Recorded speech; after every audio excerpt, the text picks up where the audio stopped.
ఎత్తింది. అద్దంకి దయాకర్ గారు, కేసీఆర్ వ్యాఖ్యలు చూశారు, అలాగే కోమటిరెడ్డి కౌంటర్ చూశారు. అసలు ఎవరికి బీ టీం అన్న అంశం ఒకటైతే ఈ మధ్యకాలంలో బీఆర్ఎస్ పదే కేసీఆర్ రేవంత్ రెడ్డి బీజేపీలోకి వెళ్ళిపోతారు, ఎన్నికల తర్వాత ఒక 2 ఏళ్ళ తర్వాతనే వెళ్ళిపోతారు, ఇదే తరహా అంశాన్ని పదే ప్రస్తావిస్తున్నారు. గుడ్ మార్నింగ్ సతీష్ గారు, ఇద్దరు మిత్రులకు కూడా. అయితే అది రాజకీయ దివాలా కోరుతనం. ఆ స్టేట్మెంట్ చూస్తే రాష్ట్రానికి ముఖ్యమంత్రిగా పనిచేసిన వ్యక్తి మాట్లాడుతున్న తీరు చూస్తే ఒక రకంగా జాలి కూడా అనిపిస్తుంది. అంటే పవర్ పోతే పరేషాన్ అవుతారు, ఫ్రస్ట్రేషన్లు ఉంటారని తెలుసు, కానీ మరీ ఇంతలా ఉంటదని అయితే నేను కేసీఆర్ గారిని చూసినాకనే అర్థమవుతున్నది. తర్వాత ఎవడు పోయి బీజేపీలో కలుస్తాడు, ఎవడు బీజేపీకి ఉన్న సీట్లన్నీ కాంగ్రెస్ కున్న సీట్లన్నీ ఇంత సోయన్న లేదా అనిపిస్తుంది. అప్పుడే ఏమంటాం, మతి స్థిమితం లేని స్థితికి మాజీ ముఖ్యమంత్రి గారు వెళ్ళిపోయిందా అనేది నాకు అర్థం కావట్లేదు. అంటే ఏంది, ఇంత బీజేపీకి లాలూచి పడడానికి, బీజేపీని గెలిపిస్తా అని చెప్పి గతంలో తీసుకున్న వాదాన్ని నిలబెట్టడానికి ఇంత దిగజారాలన్న ఒక నాయకుడు అనేది ఆత్మపరిశీలన చేసుకోవాల్సింది బీఆర్ఎస్ పార్టీని. మళ్ళీ అది బీఆర్ఎస్ నుంచి మళ్ళీ టీఆర్ఎస్ అయ్యడానికి ప్రయత్నం చేస్తున్నారు. ఆ రోజే చెప్పిన బీఆర్ఎస్ అనేది వాళ్ళ పతనానికి తొలి మెట్టు అని. ఎందుకంటే ఒక అస్తిత్వంతో ఏర్పడ్డ పార్టీ దాన్ని వదిలేసి తమ రాజకీయ స్వార్థం కోసం, లేకపోతే తమ రాజకీయ ప్రయోజనాల కోసం ఇంకో తీరు మారడాన్ని ప్రజలు అస్సలు జీర్ణించుకోలేని పరిస్థితిలోనే ఈ ఓటమి. తర్వాత వాళ్ళకి ఎందుకు ఓటమి వచ్చిందో, వాళ్ళ అహంభావపూరిత ప్రకటనల వల్ల ఏం నష్టం జరుగుతుందో కనీసం వాళ్ళకి ఇప్పటికీ చెప్పేటోళ్ళు ఎవరు లేరని అర్థమైపోతున్న పరిస్థితి అయితే గమనిస్తున్నాం. డెఫినెట్ గా చెప్తున్నాం కదా, అదేం పెద్ద వీళ్ళు బీజేపీ వాళ్ళు అన్నమాటే కేసీఆర్ అంట, మీరు కిషన్ రెడ్డి అన్నమాట అయినా, లక్ష్మణ్ అన్నమాట అయినా కేసీఆర్ అంటాడు, అంతే. కాబట్టి వాళ్ళకు తేడా లేదని చెప్పడానికి ఇంతకంటే ఎక్కువ ప్రత్యక్ష ఉదాహరణ ఏం అవసరం? అంటే కాంగ్రెస్ నేతల మధ్య సరిగ్గా పొసగడం లేదు, రేవంత్ రెడ్డి అభద్రతా భావంలో పడిపోయారు, సీఎం రేవంత్ అయోమయ పరిస్థితిలో ఉన్నారు. నిన్న లక్ష్మణ్ కూడా చేసిన వ్యాఖ్యలు ఇవి. ఇప్పుడు లక్ష్మణ్ చేస్తున్నాయి రాజకీయ ప్రయోజనం కోసమే అంట, కానీ అసలు నేను ఒక మాట అంట, బీజేపీకి అసలు జాతీయ స్థాయిలో ఆ పరిస్థితి ఉందా? వాళ్ళు మొత్తమే కుదేలవుతున్న పరిస్థితి. నిన్నటికి 210, 215 ఇక్కడ సౌత్ ఇండియాలో 12 నుంచి 15 వరకు ఉన్నది వాళ్ళ పరిస్థితి. ఇంకా పోతా ఉంటే దిగజారుతున్నది. వాళ్ళేమో ఒకవైపు పోటీ చేసేది 410, 420 అయితే 400 వస్తామని వాళ్ళు ప్రచారం చేసుకుంటుండ్రు. ఈ అబద్ధాల పునాదుల మీద రాజకీయాలు చేయాలని రెండు బీజేపీ అయినా బీఆర్ఎస్ అయినా అదే. కాబట్టి రేపు వాళ్ళకైతే దేశంలో ఎట్టుంటుందో తెలియదని జాతీయ అంతర్జాతీయ సంస్థలు చెప్తుంటే ఇంకా ఆయన ఎవరో వస్తారట, ఈయన ఎవరో చేస్తారట, రమ్మని ఎవడొస్తాడో చూద్దామని మేము అంటాం. కాబట్టి ఇప్పుడు మళ్ళీ ఇంకోసారి ఎప్పుడైనా సరే ఎవరైనా ఆ పార్టీ నుంచి నాయకులు వస్తారంటే గిట్టట చేర్చుకుంటారని ఎవడు అనదు.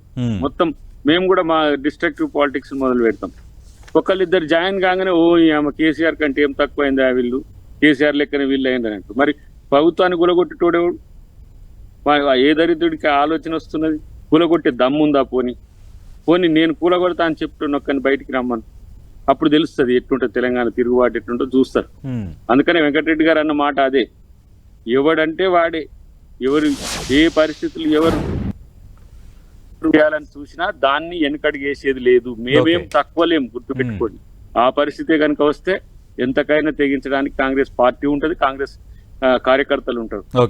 అంటే ఇంత కష్టపడి తెచ్చుకున్న ప్రభుత్వాన్ని కూలుస్తామంటే వాడిని కూల్చక ఊరుకుంటామా? వాడు చూద్దాం, వాడు ఉంటాడా తెలంగాణ తిరుగుతాడా కూడా చూసే పరిస్థితి ఉంటుంది. మాట్లాడదాం. అద్దంకి దయాకర్ గారు, నిజంగా గెలిచే సత్తా ఉంటే ఈ తరహా వ్యాఖ్యలు ఎందుకు వస్తున్నాయి? ఇది భారతీయ జనతా పార్టీ అడుగుతున్న ప్రశ్న. అటు బీఆర్ఎస్ నేతలు భారతీయ జనతా పార్టీ సెంట్రిక్ గానే మాట్లాడుకుంటున్నారు, కాంగ్రెస్ నేతలు భారతీయ జనతా పార్టీ సెంట్రిక్ గానే మాట్లాడుకుంటున్నారు. అంటే they admits earlier Bharatiya Janata Party పవర్లోకి రాబోతుందన్న అంశాన్ని ఒకటి ప్రస్తావిస్తున్నారు. రెండోది, బీఆర్ఎస్ బీజేపీ లాలూచి పడ్డాయి కాబట్టి బలహీనమైన క్యాండిడేట్లని పోటీలో పెట్టడం ద్వారా భారతీయ జనతా పార్టీ సీట్లు ఇక్కడ పెంచుకోవడానికి ఇతోధికంగా బీఆర్ఎస్ ప్రయత్నిస్తుందన్న ఆరోపణ శుద్ధ అబద్ధం అంటున్నారు కిషోర్ గారు.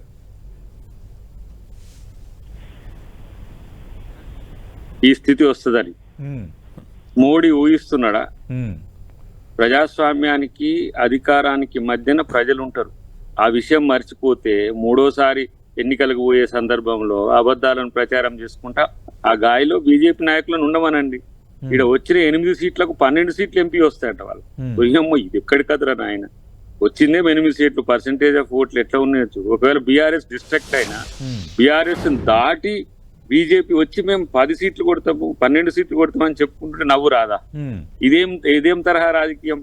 మీకు వచ్చిందే చావు తప్పు కళ్ళు పోయి ఆడనో ఎన్నో బీఆర్ఎస్ ఓడిపోయిన కాడ మీరు బలంగా పనిచేసుకోవడం వల్ల 8 సీట్లు వచ్చినాయి. What is the percentage of vote polled by last election?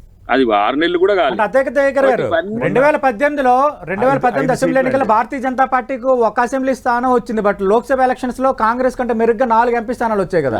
నువ్వు అట్లా వస్తావని చెప్పిన చూడండి. దానికి దీనికి సంబంధం ఉంటుందా అనేది నా ప్రశ్న. అదే అటు వేయడానికి నిన్న ఆ ట్రాప్ వేయడానికి అటు పట్టుకొచ్చిన అరవింద్ ఎదురేగుతున్నాడు, సంజయ్ మునకలిస్తున్నాడు, స్వయం బాబురావు టికెట్ వేయలే, కిషన్ రెడ్డి పరిస్థితి అధోగతి ఉన్నది. ఏడ ఉన్నారు ఇప్పుడు వాళ్ళు? పోయిన నలుగురు ఏ పరిస్థితులు ఉన్నది చూస్తున్నారు కదా. ఇప్పుడు కొత్త వాళ్ళు ఆడ హుజూర్ నగర్ లో ఓడిపోయిన ఆయన 4 లోకల్ ఆయన తీసుకొచ్చి ఈడ లోకల్ అంటారు ఈటెల రాజేందర్ని. అసలు విశ్వేశ్వరరెడ్డి ఎక్కడి నుంచి పోటీ చేసిండు, ఇప్పుడు ఏడ పని చేస్తున్నాడు.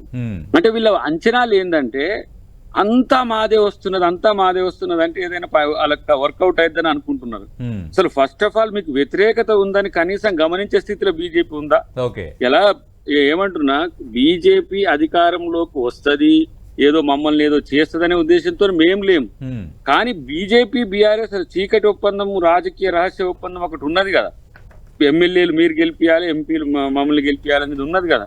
దానికి కట్టుబడి ఇలా కేసీఆర్ ఆయన కోవర్టుగా మారిండు, సుపారిగా మారిండు, ఇంకేమన్నా అంటే అసలు బీజేపీ జెండా కట్టుకోవడం ఒకటే తక్కువ ఉన్నది. అట్లాంటి ఆయన చూసాట మళ్ళా రేవంత్ రెడ్డి గారట బీజేపీలో ఈడ ముఖ్యమంత్రి ఉన్నాడు, ఈడ 100 సీట్లు వచ్చే అవకాశం ఉంది. కొట్టాడకపోయినా పరిస్థితులు చాలా డిఫరెంట్ గా ఆయన జాతీయ స్థాయిలో రాణించే అవకాశాలు ఉంటే బీజేపీ ఏం చేస్తారు? బీజేపీ పోతే ఏమున్నది ఆడ? మోడీనే బోడగుండు కొట్టుకునే కాడికి వస్తున్నది ఆడ పరిస్థితి. కాబట్టి రాజకీయ అంచనాలు బీజేపీ గాయలో కాంగ్రెస్ పార్టీ లేదు. డెఫినెట్ గా కాంగ్రెస్ పార్టీ మినిమం గా ఏ స్థాయిలో వస్తుందో, మాక్సిమం గా ఏ స్థాయిలో వస్తుందో మాకు అంచనా ఉంది. అలైస్ కూడా వాళ్ళతో ఉండే పరిస్థితి కూడా రేపు లేదు. మీరు చూడండి, నితీష్ కుమార్, టీఎంసీ ఒక స్థాయి వాళ్ళకు 180 దానికి వస్తే వాళ్ళ ముఖం కూడా ఎవరు చూడరు. కేసీఆర్ ని కాక ఇప్పుడు 39 వచ్చినట్టు. కాబట్టి ఆ రాజకీయాల్లో అంతా మాదే, ఎప్పుడు మేమే అనుకునే కల్చర్ ఏదైతే ఉందో కాదు. ఆయన ఆడుకొచ్చింది ఏకంగా ఒకే దేశం, ఒకే నాయకుడు, ఒకే పార్టీ. ఇదే ఇది డిక్టోరియల్ లేదంటే కింగ్డమ్ అంటే భారత ప్రజాస్వామ్యం ఉన్నదా? ఆ కనీస స్థాయి వాళ్ళు ఆలోచిస్తట్లేరు. బీజేపీ ఎక్కడో ఉన్నది, ఏమంటాము ఆకాశంలో ఏదో మబ్బుల్లో తేలి ఆడుతున్నది. చూద్దాం ప్రజలు ఇచ్చే తీర్పును బట్టి. శ్రీధర్ రెడ్డి గారు, కాంగ్రెస్ నేతలు మాట్లాడుతున్నారు అంటున్నారు కిషోర్ గారు. ఇప్పుడు నేనేమంటున్నా మిత్రుడు అన్నట్టు, ఇప్పుడు నా దృష్టిలో బీజేపీ ఇప్పుడు మామూలు ఆశల్లో లేకపోతే ఏమంటాము ఆశల పల్లకిలో లేదు. ఎట్లా ప్రతిపక్షం చాలా బలహీనంగా ఉన్నది, ఎక్కడ కూడా మమ్మల్ని ఎవ్వరు చేయలేని స్థితిలో ఉన్నారు, మేమే రాబోతున్నాం అనే ఉద్దేశంతోనే ఇప్పుడు వాళ్ళ ఆలోచన విధానంతోనే ప్రచారం కూడా ఉన్నది. కానీ వ్యతిరేకతను గమనించే స్థితిలో లేని వాళ్ళకు మీరు ఏం చెప్పినా కూడా అర్థం కాదు. ఇప్పుడు నేను అదే చెప్పిన ముందు కంపారిజన్, కేసీఆర్ గారు కళలో కూడా ఊహించలే ఈ ఓటమి. దీనికంటే ఎక్కువేం కాదు, సేమ్ డిటో అక్కడ జరగబోతుందనే నా అంచనా. మీరు 400 సీట్లు వస్తారనే భ్రమలో ఉంటే మేము దాన్ని నేనేం చేయగలను? నేను ఇప్పుడు కాదంటే ఇప్పుడు ఎన్నికలు కాలేదు, ఏమి కాలేదు, ఏం చెప్పగలం? పోనీ ఒక అంచనాలకు కూడా మనం ఇప్పుడు ఓటు పడకముందు చేయలేము కదా. కాబట్టి రాయబరిలో ఎందుకు, అమేథీలో ఎందుకు అనేది అందరికీ తెలుసు. మీరు చేస్తున్న ప్రయోగాలు అక్కడేం చేస్తున్నారో, మతంతో చేస్తున్న ప్రయత్నాలు ఏంటో అదొక లెక్క. కానీ నేనేమంటున్నా అంటే, ఇక్కడ బీజేపీ రియల్ పెర్ఫార్మర్ అయితే, నిజంగా వాళ్ళకి ఆ నమ్మకమే ఉంటే ఇలా ఈ పొలిటికల్ డ్రామాలు ఎందుకు ప్లే చేస్తారు? బీఆర్ఎస్ ఎందుకు లొంగ తీసుకునే ప్రయత్నం చేస్తారు? ఎందుకు బీఆర్ఎస్ తో కలిసి ప్రయత్నాలు చేస్తారు? ఎందుకు బలహీనమైన క్యాండిడేట్లను పెట్టి వాళ్ళని ఇప్పుడు నాకు తెలిసి రాత్రి సమాచారం అయితే ఆల్మోస్ట్ ఆల్ వాళ్ళ కాన్స్టిట్యున్సీలు కూడా పెంచుతున్నారు. వాళ్ళు గెలిచేది ఎక్కడ, వీళ్ళు గెలిచేది ఎక్కడ, ప్రయత్నాలే అవన్నీ కూడా. దాంట్లో ప్రజలు అంటున్నారు మా పార్టీ నుంచి తీసుకున్న నేతలకే ఎంపీ టికెట్లు వెంట మనోడు చేయాలని చేస్తారు. కానీ ఇప్పుడు నాలాంటి ఎంపీ క్యాండిడేట్ కు ఉండడానికి పోటీ ఎక్కువైపోయి ఉండాల్సి వచ్చే వరంగల్ మీకు తెలుసు కదా, మాలామాది ఈక్వేషన్ ఒక చర్చ అయితే ఎంత మంది సీనియర్ లీడర్లు అవకాశాలని పక్కన పెట్టి కామ్గా పార్టీ కొరకు పనిచేస్తున్నారు. బయట పార్టీ వాళ్ళు బయట పార్టీ వాళ్ళు వస్తే అది తెలుసుకోవాలి. కాంగ్రెస్ పార్టీలో లీడర్ ఎక్కువ తక్కువనా? ఒక్కొక్క కాన్స్టిట్యున్సీలో ముగ్గురు ఇప్పుడు వరంగల్లో తీసుకోండి, లేదు పెద్దపల్లి తీసుకోండి, ఎంత లొల్లి అవుతున్నది. లేదంటే నాగర్ కర్నూలు మీరు ఎంత ఇష్యూ అయింది. ఏ ఇప్పుడు ఖమ్మం ఎట్లా జరుగుతున్నది. ఒక్కొక్కళ్ళు ఒక్కొక్క సీటుకు మామూలు పోటీ లేదు. ఇంకా 3 సీట్లు ప్రకటించలేని స్థితిలో ఎందుకు వచ్చినామంటే నిర్ణయాల్లో ఏ మాత్రం కించిత్ తప్పు జరిగిన కాబట్టి ఇలా కాంగ్రెస్ పార్టీకి క్యాండిడేట్ లేరు అంటే కాంగ్రెస్ పార్టీకి ఎంతమంది క్యాండిడేట్ ఉంటారో మీరే మీ బ్రేకింగ్ లో ఒకసారి సరి చూసుకుంటే చాలు ప్రతి కాన్స్టిట్యున్సీకి ఏంటి అని. కాబట్టి ఇవన్నీ కూడా టికెట్ దక్కాయి కదా. అదే అంటున్నా, ఇప్పుడు పార్టీ మారిన నేతలు టికెట్ దక్కాల్సిన పరిస్థితి వచ్చింది అక్కడ. ఇక్కడ ఉన్న చాలా మంది ఉండాల్సిన పరిస్థితి వచ్చింది. ఎఫిషియెంట్ ఉండి అన్ని రకాలుగా ఉండి గెలిచే సత్తా ఉండి, బెస్ట్ ఎగ్జాంపుల్ నన్ను ఎందుకు చెప్తున్నా, అంత పోటీ ఎక్కువ ఉన్నది. 2 మాల అయ్యేసరికి 3వది మాలకు ఇవ్వలేక మళ్ళీ మాదిగా కూడా ఇవ్వాల్సిన పరిస్థితుల్లో అక్కడ కడియం సిఆర్ గారికి ఇస్తే మరి అక్కడ బీజేపీకి సపోర్ట్ చేస్తే మందకృష్ణ గారు ఏ విధంగా అక్కడ మమ్మల్ని టార్గెట్ చేసిండో ఇవన్నీ చూస్తలేరు. ఈ పోటీలు కావా? మీరు చూడండి ప్రతి కాన్స్టిట్యూన్సీ ఓడిపోయే సీటుకు కూడా లేకపోతే గెలిచే సీటుకు కూడా అనే తేడా లేకుండా